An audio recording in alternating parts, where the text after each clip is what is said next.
တိုင်းနှုတ်ခွန်းဆက်လိုက်ပါတယ်အရင်ခေတ်တုန်းကတော့ရဲ့ခေါင်းဆောင်အနေနဲ့ခေါင်းဆောင်အနေရဲ့ခေါင်းဆောင်အနေရဲ့ခေါင်းဆောင်အနေရောရင်လည်းအမှားပါဘူးနော်ကျွန်တော်ဟာ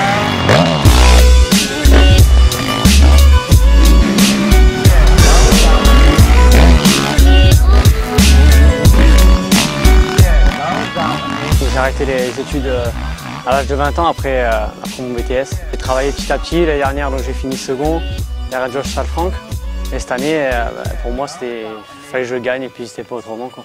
Donc, au début d'année, j'ai eu la chance d'être contacté par Honda HDI. Donc, ça m'a permis de travailler, on va dire, un peu plus professionnellement, on va dire, avec l'aide de Cédric Souberas, mon entraîneur sportif aussi. Je me suis dit là, cette année, il faut pas. Les personnes du team attendent des résultats derrière moi, donc il faut que je bosse et que j'y arrive. Ensuite, j'ai géré mon championnat différemment. Je savais qu'il fallait que je compte sur Yanis Hirsuti, puis Simon Mallet qui arrivait en cours de saison. Je savais qu'ils allaient, eux, on va dire leur rôle, c'était de gagner le plus de manches possible. Moi, c'était un peu plus de gérer le championnat. Je pense que le fait de leur gagner, on va dire, le championnat de France SX2, c'est pas la catégorie reine, malheureusement. Donc au niveau retombée médiatique, je pense que là en ce moment je vais être assez médiatisé, on va faire quelques articles sur moi, mais après on va dire au niveau des sponsors, tout ça, ça va être toujours aussi difficile parce que bon, c'est pas la catégorie reine, donc ça va pas changer grand chose. Je veux dire, c'est pas comme si j'avais gagné à l'euro million, je veux dire au niveau du budget tout ça. Mais après pour mon avis personnel, ça me fait vraiment plaisir et c'est un grand accomplissement pour moi. J'ai prouvé que même si j'avais 23 ans, je pouvais me battre pour la victoire.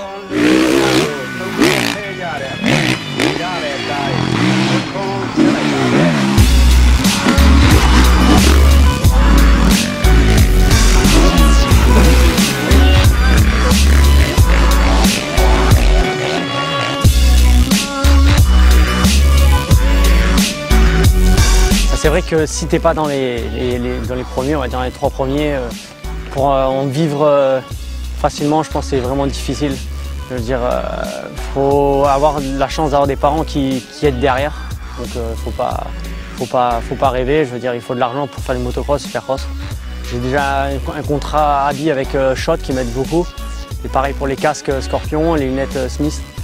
Donc au niveau des sponsors, on va dire, je rêve pas trop, on verra la tournure que ça prend, mais bon, après on a toujours des petites idées derrière la tête. Je veux dire, moi, si on me contacte pour aller aux US, si on me trouve un guidon en lights, je sauterai sur l'occasion. Et puis de toute façon, je me dis, je vivrai peut-être une seule fois ça dans ma vie, donc il faut que j'en profite. Dans les années qui suivent, je ne me vois pas en GP déjà, je veux dire, vu la conjoncture des choses, la tournure que ça prend pour moi, je vais continuer à faire l'élite, le SX Tour et profiter un maximum on va dire, de mon niveau et puis on verra petit à petit où ça mène. Puis voilà, mais ça reste le supercross, on va dire mon activité favorite.